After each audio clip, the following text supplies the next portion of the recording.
Well, I come from the county of Mayo. I come from a lovely little village called Kilmaine. I was born there and reared there, and the youngest of the family of five. A pet all my life. Had wonderful parents, wonderful brother and sisters, and enjoyed my life very much growing up. And then I went on from the national school there in Kilmaine. I went on to the boarding school of St. Bridget's Mercy Convent, Tuam. And being the youngest, with a gap of 7 years, I was delighted to have loads of girls to play with and have fun with and devilment with, and the usual stuff that goes on in boarding school. Loved it, loved every single bit of it. And enjoyed it all. And it was from there then that I suppose I began to get serious about life when I became to about 18 years of age. I come from Claremorris in County Mayo as well. I grew up there with 5 siblings. Both my parents were actually from Galway, so we were kind of blow-ins. So I always say that while I grew up in Mayo, there's a lot of Maroon and Galway blood in me. That's very important to me, and I always own that. Went to national school in Claremorris where there were Mercy Sisters. Actually, a Mercy Sister taught me all the way through national school, from babies right up to 6th class. I loved school as well, and went to secondary school in Claremorris as well, Mercy Secondary School. And then there were both Mercy teachers, or Mercy Sisters and other teachers teaching there, and had a great experience in the Mercy as well. In Claremorris, loved all the extracurricular activities, particularly the sport, and anytime I could be out of class, I was happy out. But I loved my time in school as well, and have nothing but praise for all the teachers, both Mercy Sisters and lay teachers who taught me there. I was reared on a farm, and the farm has stayed with me. The soil is in me. I just love countryside. I love nature. I love the garden. I love all of that. And I have just one memory of myself growing up on the farm. I think it was, we were bringing in the oats around this time of year, September, October time. And I remember swinging on the gate. The last piece of oats was gone in. And I remember swinging on the gate of the farm. And my father with his 2 elbows up on it. And he was looking out of the field, admiring it. And he said, you know, that field has given us her all. And I think that stuck with me for a long, long time. There's no doubt, you know, nature has given us her all. And that is part of me and part of my life as I am now is, you know, loving nature and loving gardening, loving all that aspect of life.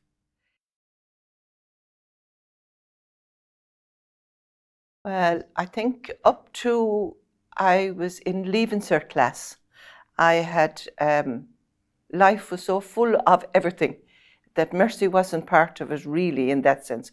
But I was 18 on Easter Sunday of my Leaving Cert year, and we had a get-together. There weren't parties that time. We had a get-together planned. A few cousins were coming. I had a new dress. I was going dancing that night. I had a date, really all excited. And we went to Mass on Easter Sunday morning. And when we came home, an elderly uncle who lived with us was dead. He had died that morning.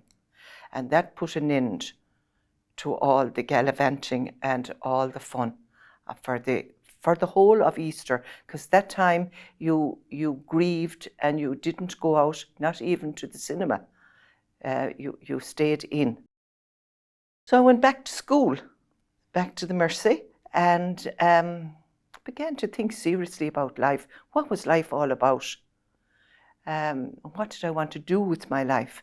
And it was out of that kind of thinking things through, deliberating on it, that I decided I wanted to make a difference.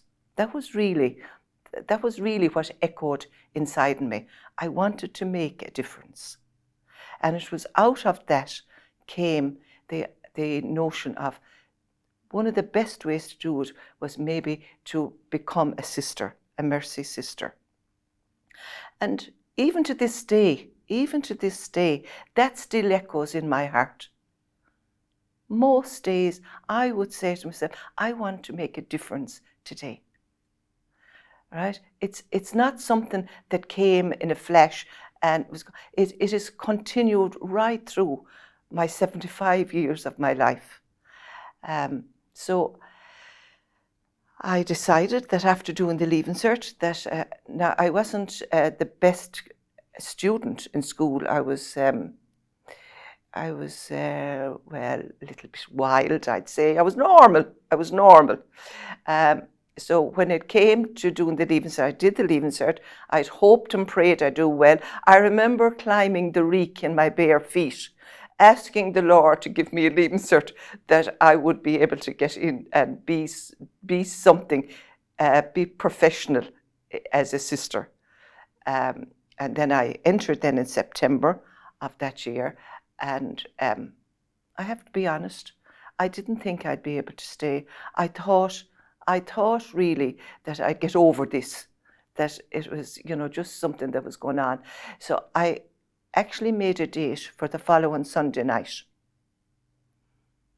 but I never kept it. From day one, I was content and happy. I just loved the life. I loved what we were trained in. I loved the spirituality. I loved every aspect of it. I loved the companionship. I loved the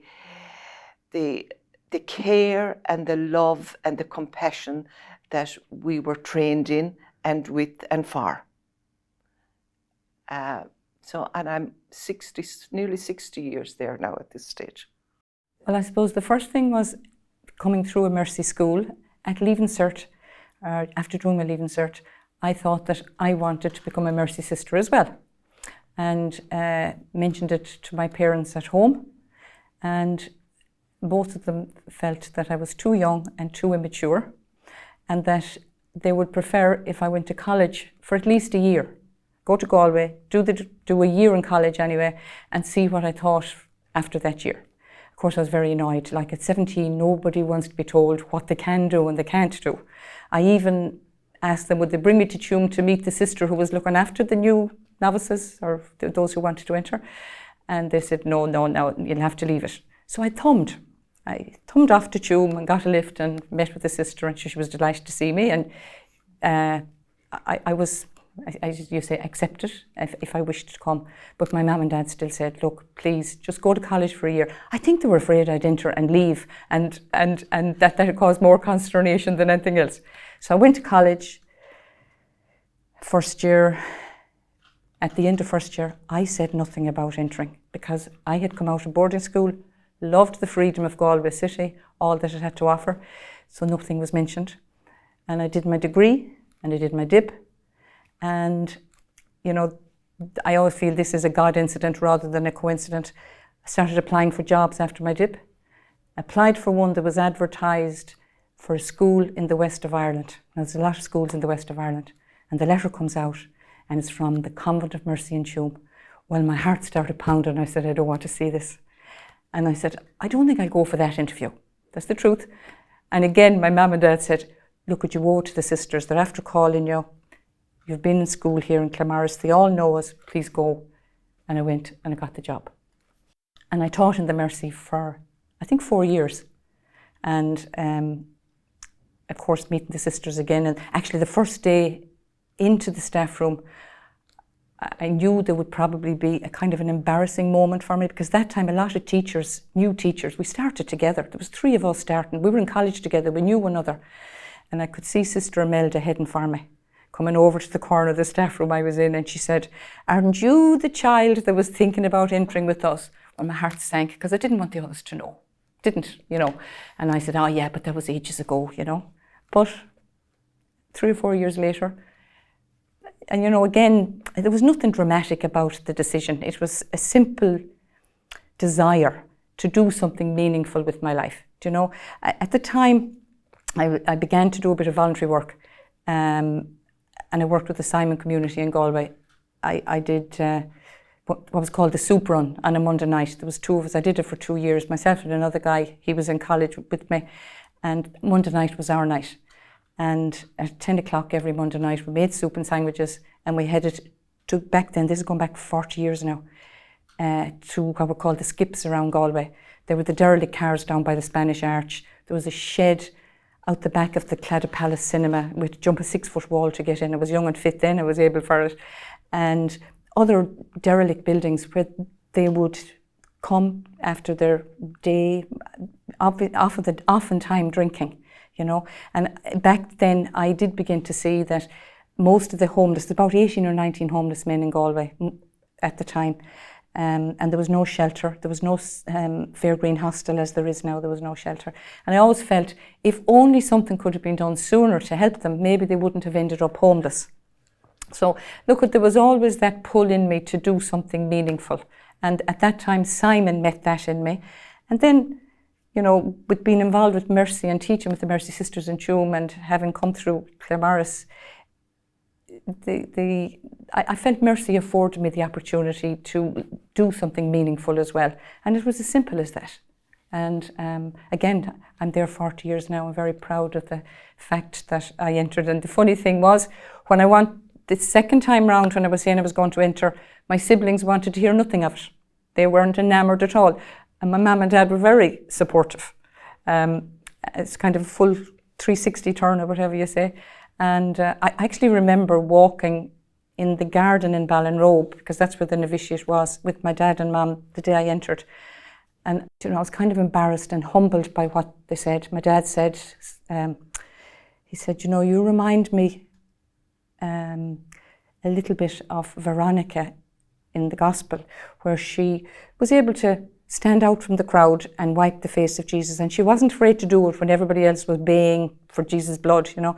And you know, I feel humbled even now saying that, and you know, I kind of challenged by it throughout my life and work as a sister. But it's nice to remember them today, because you know, they sowed the seeds. My parents sowed the seeds of mercy in me. I always say my mom was the essence of hospitality. She did what she could for the less well off, always. Our door was always open. And my dad was the essence of fairness and justice. So the seeds of mercy were sown at home with my mum and dad. Of course, my dad had 2 Mercy Sisters in Ballina, and he was very proud of them. And my mum had a niece, a Mercy Sister. So, you know, it was kind of an okay choice to make at that stage as well.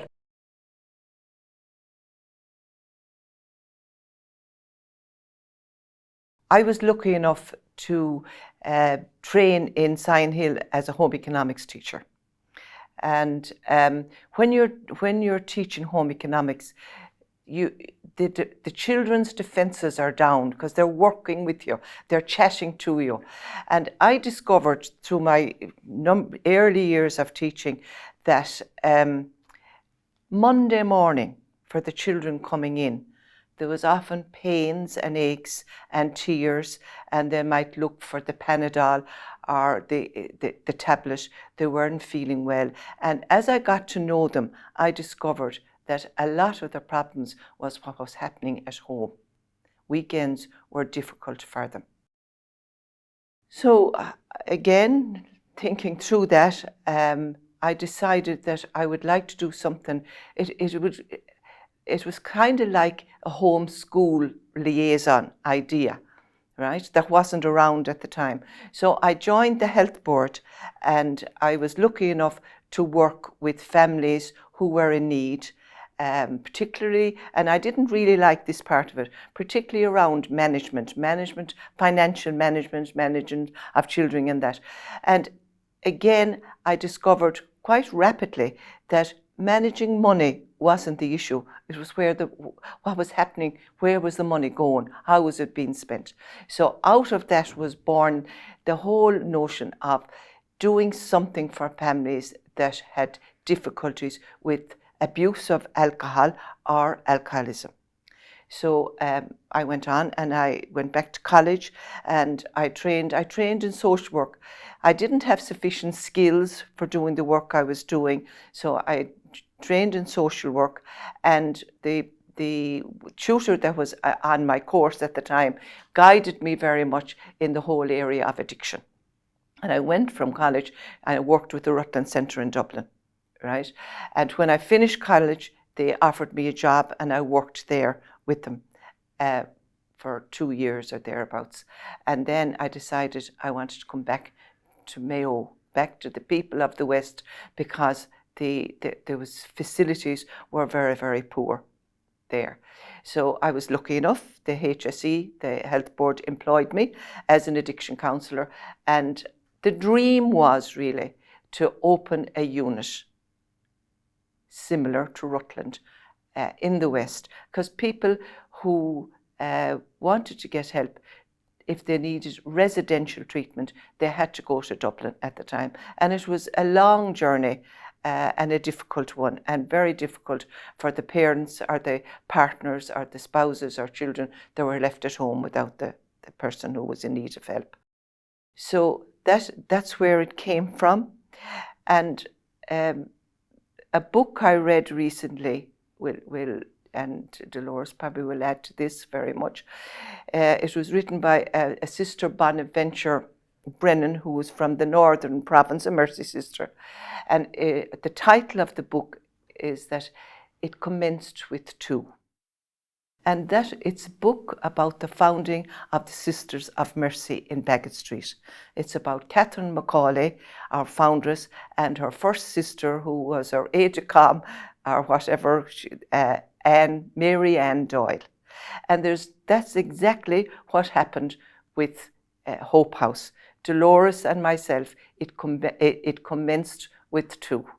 And Dolores would tell her own story, how she came along. But we set up Hope House, and it has been a miracle for us and for loads and loads of people. Now, I'll leave it at that until Dolores says her bit. I actually went back to, Mercy afforded me the opportunity to go back to college in Cork, where I did qualify with the social work qualification, and I specialised in addiction as well at a later stage.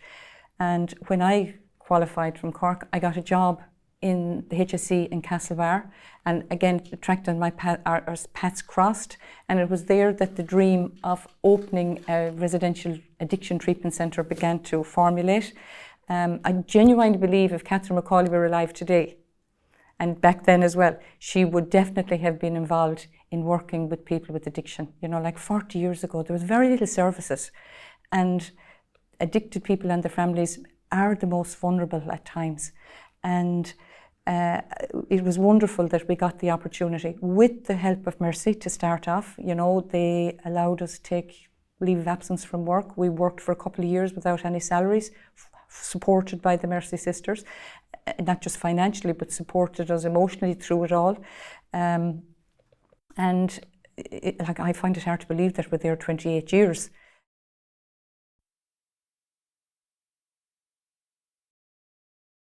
We were looking for a place, and Attracta met somebody who told her that the convent in Foxford was becoming available. Yeah. And we had looked at a few other buildings, and then we decided, well, we'll go down to Foxford and we'll have a look at it. And we always had the belief in Catherine Macaulay's whole sense of providence. So when we arrived at the convent, we meet the sisters who were about to leave, move to, I think, Dublin and Kilkenny, and they tell us the convent is called the Convent of Divine Providence. And then they show us the little chapel, and it's called the Chapel of Divine Providence. And in the chapel, there's beautiful stained glass windows, and one is this most beautiful, caring eye of divine providence. So we kind of knew we were home when we saw that building.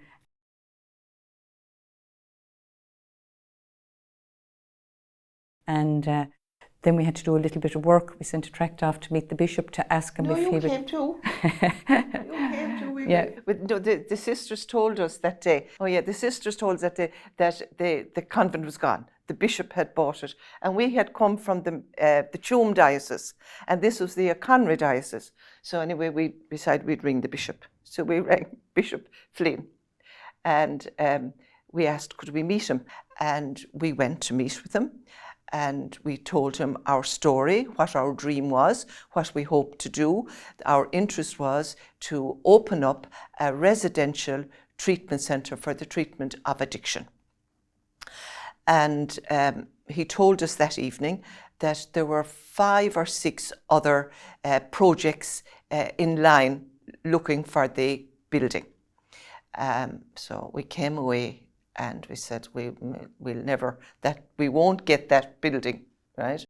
So about a month afterwards, we got the phone call at night time, around 10 o'clock at night. We got the phone call from Bishop Flynn offering us the place to set up a residential treatment centre for addiction. Then we set about setting up a board of management, and we were blessed again. We were blessed. There's no doubt that really from the word go, it was almost like a miracle was just unraveling in front of you. Everything just fell into place. The hand of God was in it. There's no doubt Catherine Macaulay was in the thick of it. All right. So we set up the board of management, and then we decided we better we got the architect in, and we knew exactly what we wanted to do with the building, right? And we got the builders, and we. And when you say we knew exactly what we wanted to do with the building, we had clearly said to ourselves, the first message we're going to give to people when they come to treatment is that they're going to be well looked after and respected.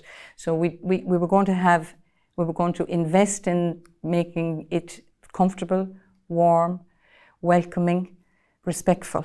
And we did that, and we had to raise 300,000, which was a lot of money 28 years ago. That was pounds. Pounds, yes, to make it what we wanted. And we have kept that standard all the time since. But the most important bit was going to be the programme, and we borrowed from the Minnesota model and the 12-step programme. Both of us trained in it. And, one of the lovely things about the 12-step programme is people who develop addiction, through no fault of their own, we would always say we take a no-blame approach, because nobody sets out to become addicted. But it can happen to any of us. Anybody who takes a drink, it can happen. 1 out of every 10 is going to get hooked. And we don't know starting off who it might be. So we take that nice no blame, no shame approach and help them recognise, that's the whole work of the programme, helping them recognise the seriousness of the problem and giving them the tools that they need to stay well. And the 12-step programme that we borrowed from has often been called one of the greatest spiritual movements of the 20th century, because addicted people, once they're brave enough to come and say, I need help, they become very aware of their need for a higher power, for their God of their understanding. They're very aware of their need for help. And the whole programme then is all around, kind of based on the Serenity Prayer, which I often say is a very dangerous prayer to pray. It's a subversive prayer, because when we pray it, it's not just the words we pray, we're praying for change. And in it, we're praying to change ourselves. And because that's the only person I can change. And that's what people who come to treatment do. They come and have a look at what are the changes I need to make in order to stay well. And then what do I need to accept that I can't change? And there's huge stuff there, and there's an amount of letting go of resentments and old hurts and harms and maybe bitterness and a lot of negative stuff that has gone on in their lives. But for us, what gets us out of bed to go to work in the morning, it's privilege to work there. People come in broken, in the throes of active addiction, looking for help, and they're willing to stay for 30 days and take a long, hard look at their lives and begin to make the changes and do the recovery practices like developing an attitude of gratitude and letting go of the self-pity or you know, practicing forgiveness and for others and for themselves, because often the addicted person finds it awful hard to forgive themselves. So all those lovely spiritual qualities are part and parcel of us going to work. So it's a privileged place to work. It's a privilege for us to be there every day and to see that journey that people make. And it's miracles in front of our eyes at times. Yeah. And we're only there for the start of the story, like they do all the work. And you can imagine how, privilege is the word you used, Doris, how so special it is when somebody comes and shares stuff that's going on inside them for the last 20 years, 30 years, things they've been holding on to, you know, that you have been given, we had been given, or are being given, the privilege of being present. You know, there is no doubt, take off your shoes, the ground you walk on is holy. There is no doubt. There is no doubt. It's so special. It's so special. And that's what gets you, as you say, out of bed in the morning. The other aspect of it that's very, very powerful as well, the family who are living with addiction. And they're often the ones that are forgotten, because all the focus is on the one that's drinking. All the focus is on the one that's kicking up the shindy and the hullabaloo and all the rest, you know. But the family are there suffering silently, embarrassed, full of shame, full of hurt, full of put-downs, you know, broken people. And again, our privilege is that we work with the families. The families come while their person is with us in treatment. And during the 28-day treatment program, there are 4 full days for the family members, where there's an educational input, where there's one-to-one work, where we work with them as a couple. And after that, then, after those 4 days, there's continuing care once a week for the person and their spouse or their partner. And we work with them for 2 hours every single week. We also set up a residential, we developed, since the beginning, we developed a residential facility for family members where they would come and stay with us 3 days or 5 days or whatever, you know, and get more specialized help, particularly when they need it. So there's a lot of family work, and no doubt we hear back the way families have grown together and have matured and have grown up, and children are playing and happy and content in themselves again. You know, that's really the story of Hope House. That's really what it's about. You know, it's not about stopping the drinking. You have to do that first. Then you have to stay stopped, and then you have to make the changes that needs to be made to facilitate the growth and the development and the love of a family.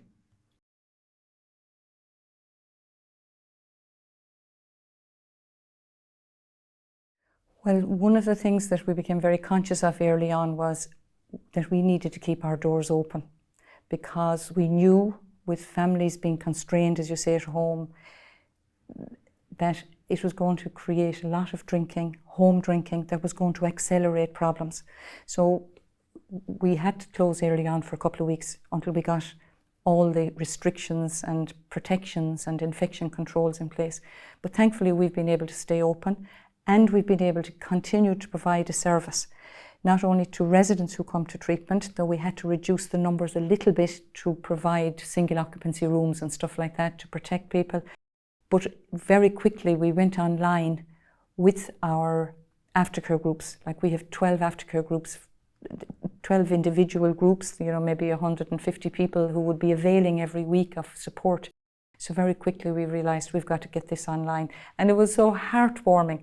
People who had never had a laptop, never had a smartphone.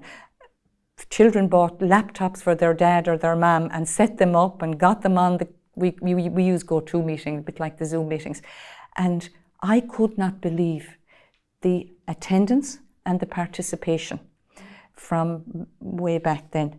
Now, at this point, I think people are getting a bit fatigued. So I just sent out a letter to all the aftercare groups this week and said, look, how many of you want to stay online and how many of you want to come back on site? Because with the restrictions lifting now, it means we can go back to doing the face-to-face. And I'm looking forward to that.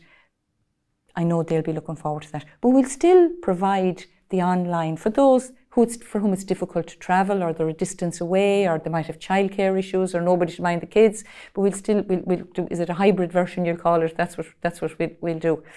But I think we will probably see serious alcohol and drug problems begin to present in the next year or two, because COVID will have definitely accelerated it. Because for anyone to become addicted, all you need is an opportunity to use a drug often enough. And with the availability of alcohol at home and no one to answer to and not have to get up to be in at work, it was very easy to do the house measures, and the trouble will show. It will. Now we can hear it already, it's beginning to show. But it takes a time for addiction to develop, for you to cross the line. So there will be an increase in numbers, and there will be need for our services, no doubt.